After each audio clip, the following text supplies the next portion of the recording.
just not allowed to have nice things anymore. Nothing can be what it is and left alone. You can't get a video game, TV show, movie, book, or song anymore without someone injecting politics into it and then complaining that you're a no-good, evil, very bad person if you stand against it. Why are you the way that you are?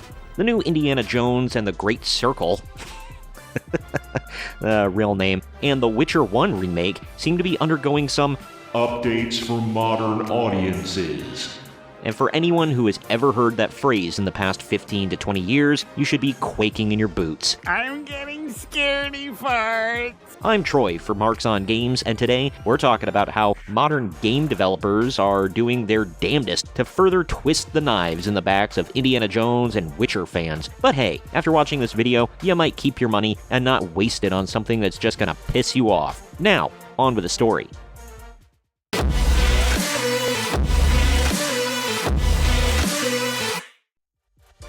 The links to the articles I'm covering can be found in the video description. Founding into Comics reports, Indiana Jones and the Great Circle's dev confirms Microsoft exclusive being developed for a modern gaming audience.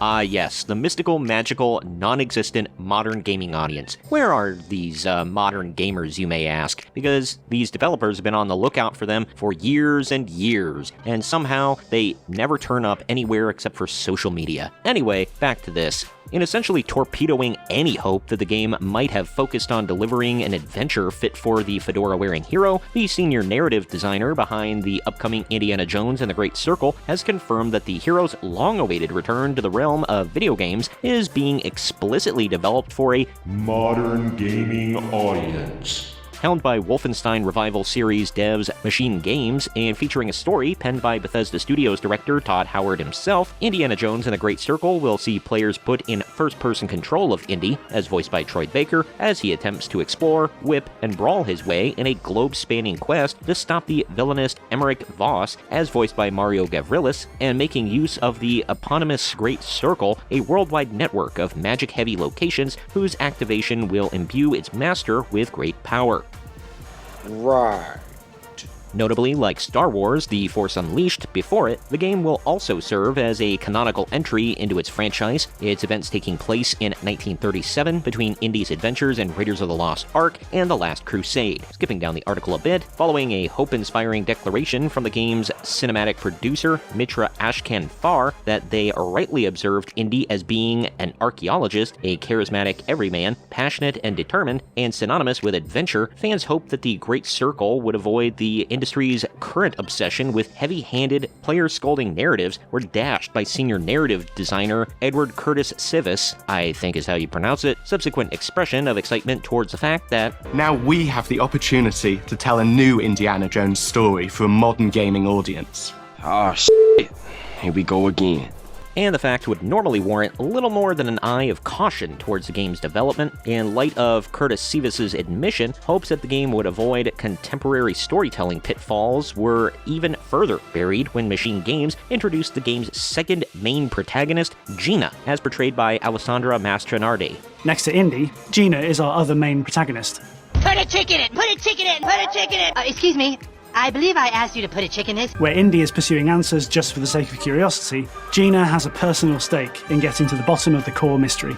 Cool. Gina is an investigative reporter who has a lot riding on this adventure.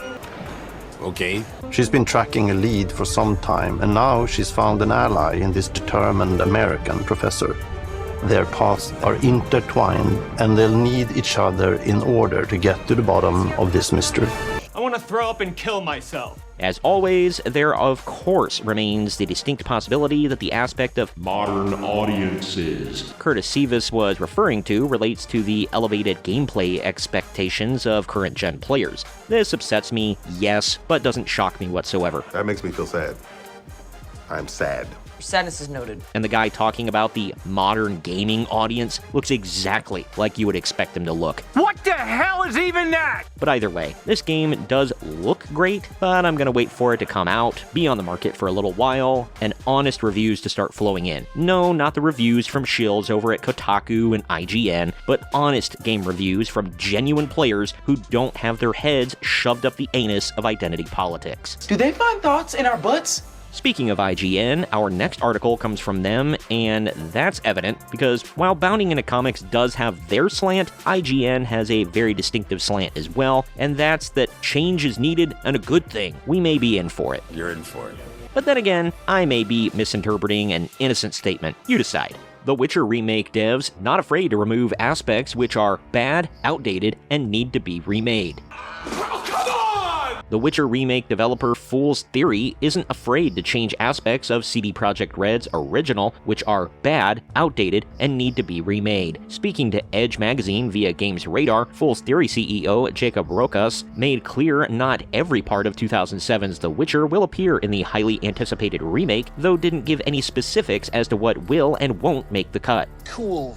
Quote, first and foremost, we need an honest, down-to-earth analysis of which parts are simply bad, outdated, and need to be remade, Rokas said. Fool's Theory will simultaneously be highlighting the parts that are great, should be retained, or are direct key pillars that can't be discarded. The original Witcher game is somewhat outdated in places by 2024 standards, perhaps headlined by its mouse and keyboard-only support with matching combat. Instead of controlling Geralt as players did in The Witcher 3, for example, with standard gamepad support, combat involved clicking on enemies and timing subsequent attacks with almost rhythm game mechanics. I never played the original Witcher game, so I really can't speak to the mechanics or controller functions. I've heard some opinions that it was unique and did not need updating. You can all let me know down in the comments section. As long as it's not just constant spamming and button mashing like a lot of combat-centric games are today, then I see that as a good thing, actually. Its overall gameplay loop is largely similar to that of The Witcher 3, however. Players generally follow a story beat into a new area and are presented with a handful of main quests to pursue. Side quests and monster contracts are also available, providing money and items used to upgrade abilities, equipment, and potions. The Witcher Remake will make the original game open world and therefore even more in line with The Witcher 3, though even this latest game will be more than a decade old by the time the remake launches. Little else is known about it, however, as despite its announcement in October of 2022, the game is still very early in development and won't be releasing for another few years, though longtime Geralt voice actor Doug Cockle is eager to return. So far, all good things. I love the open world concept. I like everything that was said in this article, but the studio may be staying a little cagey with what they feel is bad, outdated, and needs to be remade. Don't be suspicious, don't be suspicious, don't be suspicious, don't be suspicious. The love cards are certainly going to be removed. There's pretty much no question about that at this point. I personally don't care about that because I don't need to see my video game characters in various states of undress. I know a lot of people got a kick out of that, and I'm not judging, but if that's all, I won't mind. I'm putting my trust into CD Projekt Red and Fool's Theory for this one. It's a bold strategy, Cotton. Let's see if it pays off for them. Is it misplaced trust? I guess we'll have to wait and see. Not a great plan. As long as they don't try to make The Witcher 2 updated for modern audiences. It should be palatable and fun to play. Why is no one having a good time? I specifically requested it. But in the year of our Lord 2024, we can't trust a single game, TV, or movie studio to actually stay true to what real fans want and what non-political motivated people actually care about. Let's just hope for the best, boys and girls. No question about it, I am ready to get hurt again.